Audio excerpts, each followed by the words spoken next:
Thank you, Mr Speaker. I rise to support this bill. Good decision, Mr Speaker. This bill is about the kind of future that New South Wales can offer the next generation. In this country, Mr Speaker, we often hear about the great Australian dream of home ownership, but we need to be very clear. Home ownership is more than that, Mr Speaker. It's not just a nice idea, it's more than a dream. Home ownership has very real, tangible consequences for young people and especially young families in our state. Home ownership means social stability. It means privacy and sanctuary for parents and their young children as they grow and strive to get ahead.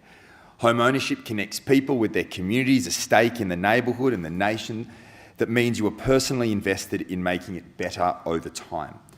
Home ownership means financial security, with an asset that grows and becomes a source of wealth and security later in life. Security means freedom and more choices about the kind of future that you can build for your own family. Security means self-reliance, and self-reliance means a greater capacity to contribute to the common good, to building a stronger Australia. We owe it to younger generations to give them a genuine shot at home ownership and all the benefits that it offers.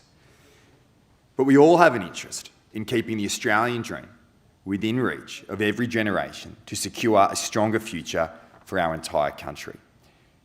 And yet every member of this parliament knows, Mr Speaker, this dream is becoming increasingly out of reach. Overall, rates of home ownership in New South Wales fell from 70% in the 1990s to 64% last year. Nationally, only around 41% of people aged 25 to 34 own a home. And the average age of first home buyers has risen to 34. Now, on top of that, stamp duty adds an additional 2 to 2.5 years of saving. That's 2.5 years extra years. That's 2.5 extra years of rent, not paying down the mortgage.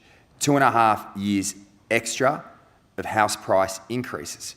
2.5 extra years without security and stability. The later it gets, the less security our younger generations have, both when their families are young and also later in life. Mr Speaker, we need to turn these trends around and give young people more choice and more freedom to flourish. I refuse to believe, Mr Speaker, there is a single member in this place who cannot see the seriousness of the situation. Some of our youngest MPs know it personally, as they are still saving for a deposit.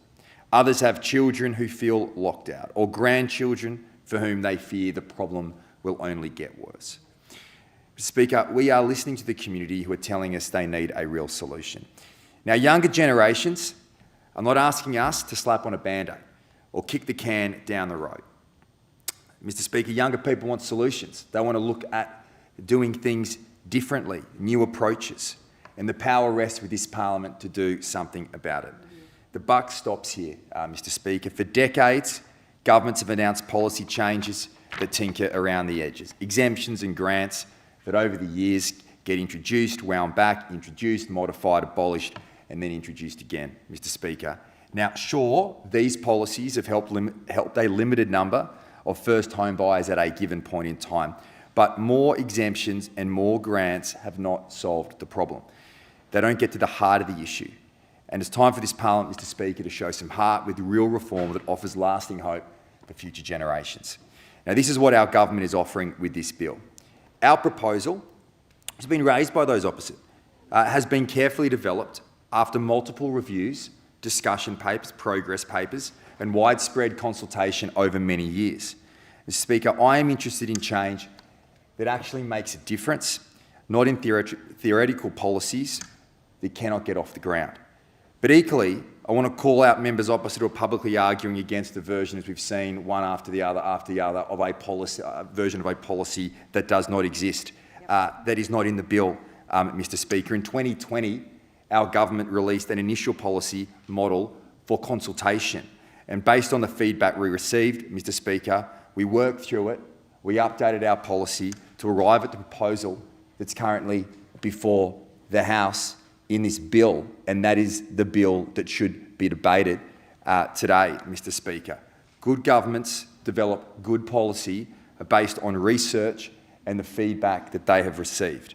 That is exactly what we have done, and that is exactly what this parliament should debate, Mr Speaker, not have a scare campaign run on lies by the opposition. That is exactly what we're seeing with this debate. It is not a debate on principle, Mr. Speaker. It is a debate based on false claims by those opposite. Debate the merits in the bill. Debate the bill that is before the House. And the reason they can't debate the bill that's before the House is because it's very hard to argue against the bill before the House, because this bill provides choice, Mr. Speaker, choice for first home buyers to make a decision that is in their best interest, Mr. Speaker, in their interest. It may be for some in their interest to pay upfront stamp duty.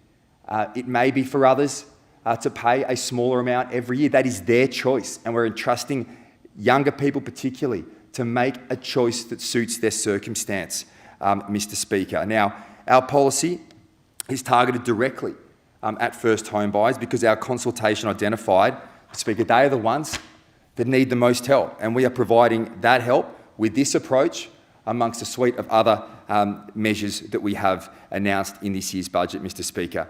Now, our policy gives first home buyers that choice to eliminate stamp duty altogether, and the years of saving that requires to get the keys to their first home sooner, Mr. Speaker, because the overwhelming majority of the research agrees on one thing, that stamp duty is an impediment to home ownership. It is an inefficient tax that reduces prosperity, and to the extent that we can remove it, we should. Our policy, Mr. Speaker, means first home buyers can get a foot in the door, buy their first home before their forever home, Mr. Speaker, by not having to pay a whopping stamp duty bill on both occasions, Mr. Speaker.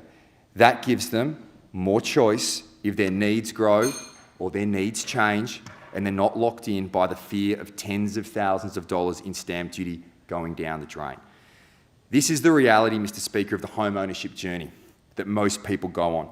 Our policy today meets first home buyers, potential first home buyers, young families across the state, right where they are. But most importantly, as I've said, Mr. Speaker, our policy is grounded in that special thing called choice, Mr. Speaker, because our party believes in giving people the power to make the choices that will help them get ahead best.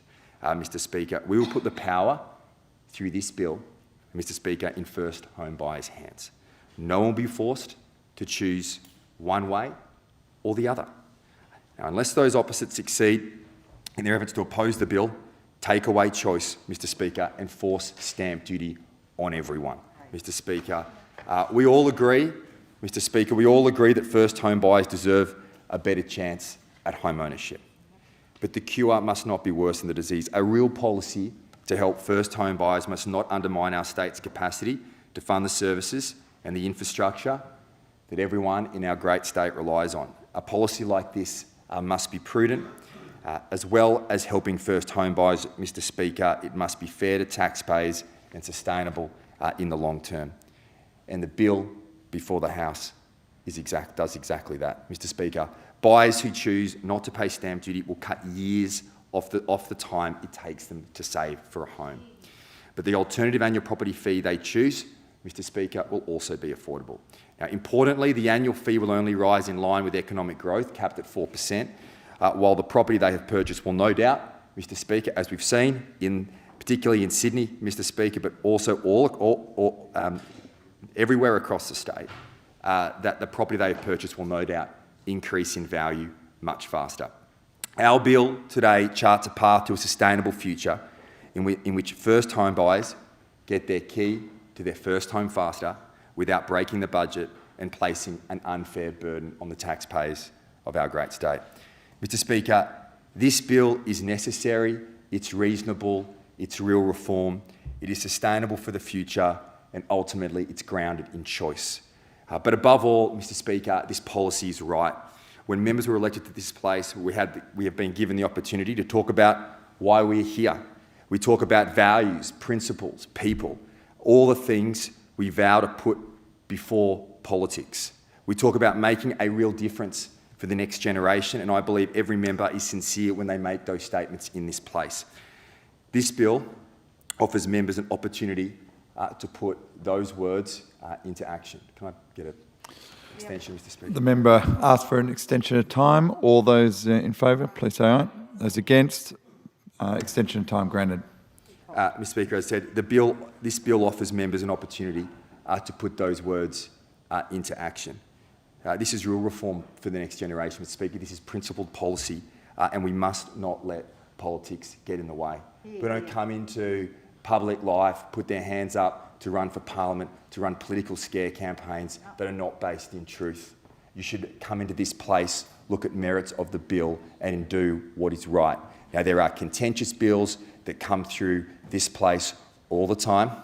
We don't always agree, Mr Speaker, but this bill is in the best interests of our state, the best interests of our country, the best interests of the great people of New South Wales, particularly young families, to help them get ahead. And this is the moment for the Labor opposition to park politics, to act on principle and do what is in the best interest of this state.